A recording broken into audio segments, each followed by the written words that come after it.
Yo les voy a hablar hoy de una enfermedad fantástica. Le digo fantástica porque no existe este término en el diccionario.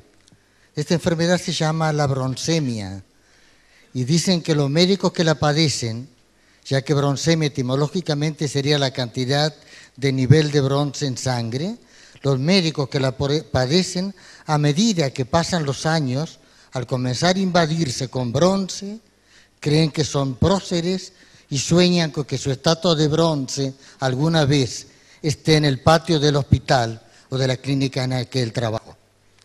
Este término lo escuché hace fácilmente 30 años del doctor Feijó Osorio, un médico reconocido cordobés en un servicio de cirugía del Hospital de Clínicas acá en Córdoba, en el cual era también profesor adjunto Narciso Hernández, porque muchos atribuyen a Narciso Hernández este término de broncemia, pero de que la que encontré la utilicé en la docencia y me quedó grabada esa palabra para siempre.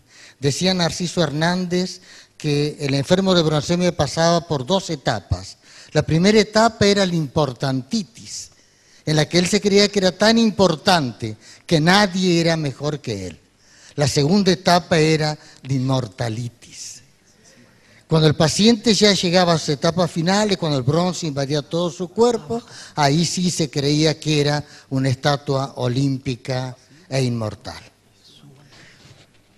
¿Dónde se desarrolla esta enfermedad? Y generalmente en aquellos lugares que presumen de un alto nivel de intelectualidad.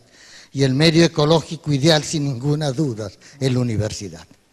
Pero también se han descrito casos muy severos en tribunales, en grandes sanatorios, en sociedades científicas, en empresas, también en instituciones deportivas de renombre. Y, ¿por qué no decirlo? Ayer en el almuerzo me comentaban también en la clase política. Y justamente en la clase política parece que, sin antecedente que lo hicieran presumir, la soberbia y la solemnidad propia del broncémico aparecen en el político de manera espontánea. Otro dato importante es la edad. Generalmente comienza a aparecer 45, 55 años, pero los casos más severos se presentan entre los 55 y 65 años, que es cuando el hombre, en su deseo de disertar y hablar de cosas que generalmente ha leído en forma bastante superficial, está en relación inversa con su edad y su capacidad de poder comprender y discernir. El sexo también es importante. Se creía que era más que nada del sexo masculino, pero creo que ahora con el auge del feminismo, si hiciéramos nuevas estadísticas bien concretas, encontraríamos gran número de mujeres con broncemia. Y lo que todos los autores están de acuerdo en asegurar es que la broncemia en las mujeres siempre ha sido casos de extrema gravedad y prácticamente incurables. Los síntomas más comunes del broncémico son 3. La diarrea mental, la hipoacusia interlocutoria y el reflejo cefalocaudal. La diarrea mental se caracteriza por una verborragia exagerada en la que el broncémico habla y habla todo lo que su cerebro depone. Generalmente habla erguido y como si estuviera hablando desde un púlpito o arriba de un atrio. La sordera interlocutoria acompaña siempre la diarrea mental. Cuando el broncémico habla y habla y habla, sus oídos no escuchan nada. Cuando el broncémico habla, no escucha a nadie. Y el reflejo cefalocaudal es el que le da esa forma tan característica de caminar con la cabeza elevada, la cola parada por la impregnación de bronce. Y algunos autores dicen que el bronce comienza a depositarse primero en los pies y después sube hasta llegar al cerebro. Y si esto fuera cierto, posiblemente justifique el hecho de que los broncémicos, desde el comienzo de su enfermedad, ya no caminan, se desplazan majestuosamente. Esto de la broncemia, que pensaba que era una cosa actual, no es así. Les voy a contar 1500 años antes de Cristo, cuando se realiza en la antigua India la separación de las castas sociales en 5 castas. La quinta casta era la de los intocables, aquellos que no tenían derecho a nada, ni siquiera tenían derecho a la atención médica. La cuarta casta era de los trabajadores inferiores, la tercera casta de los comerciantes, y la segunda casta era la casta de los ambastas, a la que pertenecían los médicos, y la primera casta la de los reyes.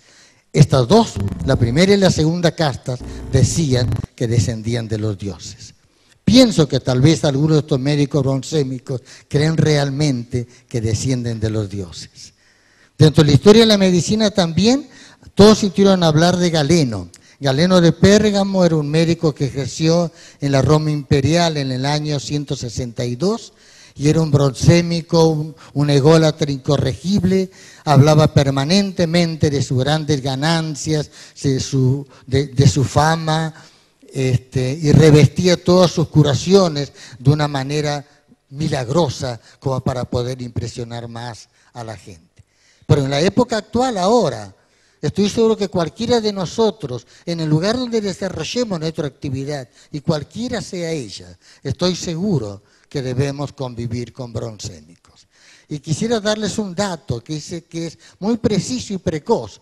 Muchos autores dicen que uno de los primeros síntomas que tiene el bronzémico es que comienza a perder la capacidad de sonreír.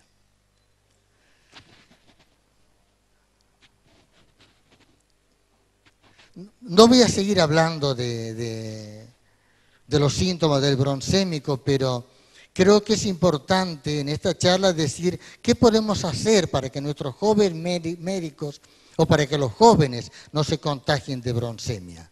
Yo creo que únicamente podemos hacer con todos nuestros esfuerzos, tratar de imbuirles en su cerebro, en sus mentes, el deseo de ayudar a sus colegas, a sus colaboradores, a sus pacientes, de sembrar dentro de ellos para que florezca el espíritu de servicio. Y quiero distinguir entre servicio y espíritu de servicio. Recuerdo hace muchos años cuando estaba haciendo mi tesis doctoral en las salas de cirugía experimental, vi un conejo que le sacaba a otro conejo los hilos de sutura del lomo. Lo habíamos operado en una cirugía en los lomos. Esto de sacarle los puntos un animal a otro no es extraño en la escala animal. Incluso animales de distintas especies se sacan las espinas o los cuerpos extraños. Lo que este conejo estaba haciendo en ese momento, le estaba haciendo al otro un servicio.